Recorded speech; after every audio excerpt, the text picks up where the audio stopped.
আসসালামু আলাইকুম।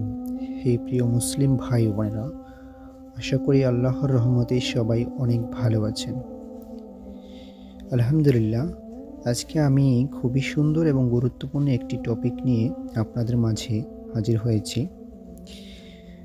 সময়ের সাথে সাথে মানুষের বয়সের সাথে সাথে বিভিন্ন কিছু হারিয়ে যায় বা মানুষ ভুলে যায়। তো সেই রকমই একটি বিষয় আমি আজকে উল্লেখ করতে যাচ্ছি। সেটি হচ্ছে হারিয়ে যাওয়া কিছু সুন্নাহ যা আমরা ভুলেই গেছি। এই সুন্নাহগুলো সম্পর্কে বিভিন্ন হাদিসে উল্লেখ আছে। আমি সেই সুন্নাহগুলো উল্লেখ করছি। খুব বেশি খুশি হলে সিজদায় লুটিয়ে পড়া, ফজরের সালাতের পর সালাতের স্থানে বসে তসবিহ পড়া, অতঃপর সূর্য ওঠার পর 2 রাকাত সালাত আদায় করা, রাতে ওযু অবস্থায় ঘুমানো, মানুষের মাঝে বিবাদ মিটিয়ে দেয়া,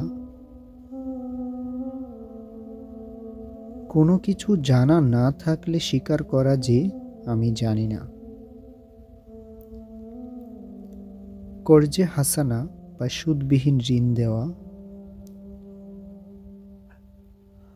রাতে স্ত্রীর সাথে নির্জনে হাঁটা, স্ত্রীর রান্না করা হালাল খাবারের দোষ না ধরা, খেতে মন না চাইলে চুপ থাকা, ধোয়া ওঠা গরম খাবার ঠান্ডা না হওয়া পর্যন্ত না খাওয়া, যতই ভালো খাবার হোক ভরা পেটে না খাওয়া, বৃষ্টি আসলে দোয়া করা,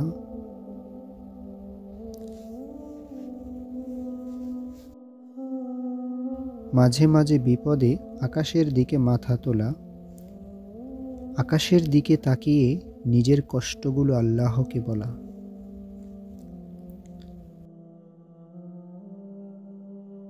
বাসা থেকে বের হওয়ার সময় এবং বাসায় ফিরে 2 রাকাত সালাত আদায় করা, দিনের দাওয়াত সহজ করার উদ্দেশ্যে নতুন একটি ভাষা শেখা,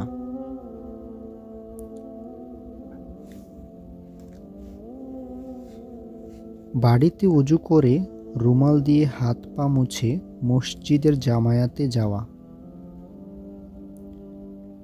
নফল ও সুন্নত সালাতগুলো নিজের ঘরে পড়া,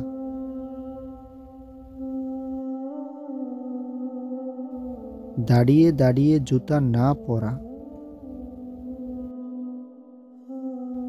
মাঝে মাঝে খালি পায়ে হাঁটা।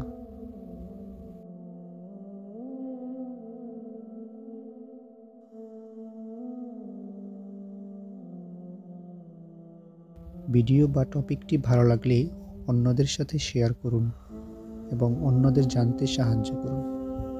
আসসালামু আলাইকুম।